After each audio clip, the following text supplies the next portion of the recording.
Good morning. Welcome to RPG A Day 2022. It is August 7th. It is Sunday, and that means it's System Sunday. And this question is, what is a cool part of a system that you really like? And this is tough. I'm not kidding you. This is the hardest question, and I'll tell you why, because I love lots of parts of systems. I haven't met a game I didn't like. I may have met games that were less preferred, but I haven't really met a role playing game I didn't like. So I'm going to go through all the things that are awesome, and then I'll talk about the one thing, I guess. Picking one is tough, but I'm going to talk about some stuff here. So I need to be able to read my notes to remind me. So lots of cool parts of systems. Let's talk Savage Worlds, aces and raises. Love that, right? The dice explode and we get to roll again. And then the higher that number over four, like every four, we get to fatten up damage. We get to fatten up the success rate, right? Blood and Bones, sneak attack, kill shot. Dude, I love Blood and Bones. Blood and Bones is a D20 roll high. It's really a simple, high energy, high action adventure game, and I absolutely love it. But it has the best sneak attack I've ever seen. Right? If you have sneak attack, if you actually sneak up on somebody and you get them from behind, you can kill shot them. Bang! Anything, anyone. Very, very cool. Peace. Robert the narrator, Robert Johnson, the narrator, has got a brilliant game called Peace. And something I've seen in that I've never seen in any other game is attack point generation. Whether you are going to go to war, whether it's martial combat, influencing somebody, or using powers, you have to roll attack points to start every round. And you don't know how many points you're going to get to spend to do actions, right? Like cast certain spells or to use certain abilities.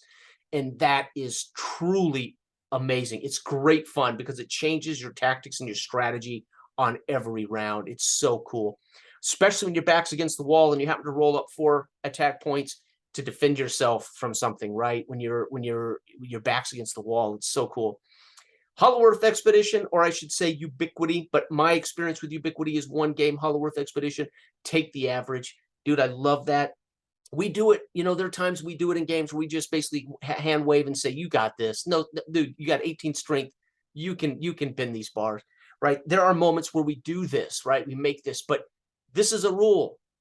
Take the average. And there's something very cool about that, especially in a pulpy high adventure like Hollow Earth Expedition, right? Where your guy's really good at this. And I love it. Matter of fact, I think the first scene of the game I ran for Anthony and Ivan and Big Mike, I believe we were in a knife throwing contest at the start of that session. And basically, Anthony was able to take the advantage on against this opponent in knife throwing. That was pretty cool. Right out of the gate, we saw take the advantage. Take the average, excuse me, take the average.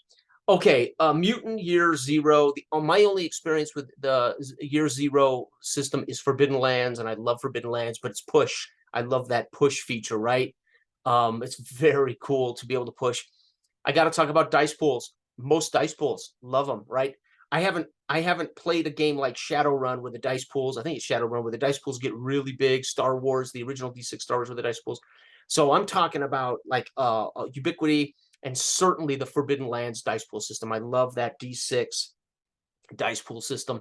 All single die roll system, man. I'm a huge fan of making one roll to decide that shot, right? For me, Lone Wolf, right? Players make all the rolls. It's a simple call out. You're hunting. Let's make a hunting check. D10. You need a 7 or better. Bam. So I love those single die roll systems like Symborum. Symborum is not a single die roll system, but player facing. Players roll everything. The GM, no hiding behind a screen, rolling dice, right? It's very cool. It's transparent. Everybody gets to see that single die roll system. Our game, for the most part, uses a single die roll call out, right? This isn't so much system as setting. Samborum's setting to me is a masterpiece, man. There's just those books are beautiful. That world is very cool. It is, Samborum's setting and Forbidden Land setting are both so cool. The way you adventure off into the unknown, hunting for treasure, basically, and it's just fantastic. I like systems, parts of systems, drives, motivations, and connections, right? I began to encounter these types of things with Ubiquity Hollow Earth. I began to also Blood and Bone, believe it or not, has connections and people you're connected to and the things that drive your character. There's lots of games that do this now as a reason to connect you to your comrades. Very smart tool to use to get players on the same page. You're in this group for a reason. Let's connect them. And I love it when there's motivations and drives. Fantasy age, modern age use these types of things. The Dragon Age system. So I've encountered those a long time ago, and I really love those parts of systems. Traveler's character gen, man, and I'm talking about the 1981 Traveler. I don't know any other Traveler. I've had very little experience, but and I've only had a chance to make one character in Traveler, but it was fascinating. That character career path generation, dude, I just knew my character before I ever stepped foot on the ship with the other players. It was so very cool to see my player was already 36 years old. He'd been to prison for 8 years. He was an ex-military mechanic or something. It was so cool. I knew that character stepping onto that ship in Traveler, and man, was it just set this entire headspace for me.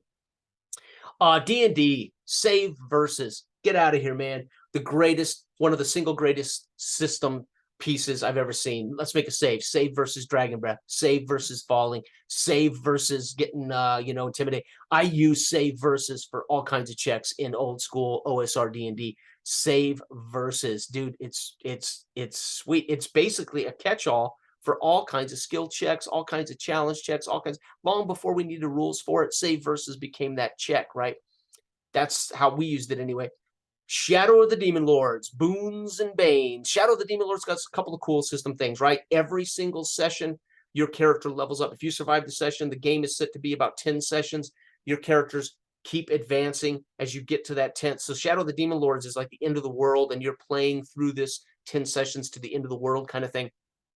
But it has Boons and Banes. Really love it. I'm sure there's other games that use Boons and Banes, but Boons and Banes were basically the alternative to advantage, disadvantage in D&D 5th edition. I prefer Boons and Banes to the advantage, disadvantage because it's not as swingy. But Shadow of the Demon Lords, Boons and Banes is really cool. And how you are meant to play through 10 sessions, your characters as a group level up as you progress if you survive. Very cool. Delta Green, my only experience with a Call of Cthulhu type I think, is it Delta Green? Was it Delta Green? I think it is Delta Green. It has insanity, right? You start checking your insanity once you're exposed to these, these crazy supernatural things. That is very cool. There's some other games too that use a version of insanity, like the 5th edition version of Lord of the Rings set, the Fellowship of the Ring set or something I used to have for the 5th edition. That has an insanity check, or it has a dark side check. As you experience dark forces, your character can slowly slip away into the dark side kind of thing. Runequest, my only experience with Runequest was Mongoose Runequest, but I ran up 4 or 5 sessions of Rune, and I love the combat. The combat system in Runequest is amazing. It is pretty detailed. It can take a long time, but something about attacking the left foot of the giant, or something about trying to take off the arm, the combat arm of the enemy, or a stinger of a giant scorpion.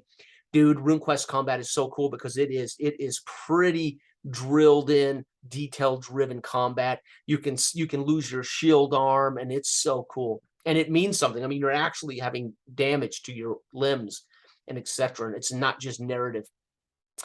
2D20 Doom and Threat. This was very cool. Cool for 2 reasons. Once, it's a resource, center of the table resource.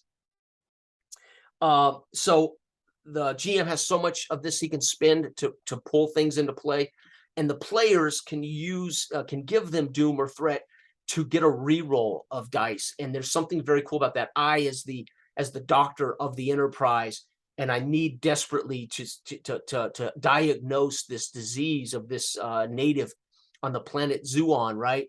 And I fill that role, man. I'm gonna push it. I'm gonna push a little bit. I'm gonna give our GM some threat, but I'm gonna re-roll that because, man, I really need to know what's killing this alien native, right? And then later, the GM can use that threat to cause all kinds of chaos, right? Or just complicate a scene, right? By adding a problem, power outage, or Klingons show up on the whatever bow. It's very cool.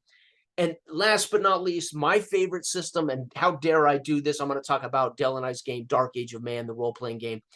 We are trying desperately to put the GM in a different position in our game. We want the presenter to be naive, and we want it to be a low prep system. So we came up with a way to construct sessions. People, individuals who are going to be GM of our game can sit down with a single sheet of paper and in about 15 minutes construct everything they need to run an entire night's worth of entertainment. And that one session will set them up for their next one page, session 2, session 3, as they play on and they make modifiers.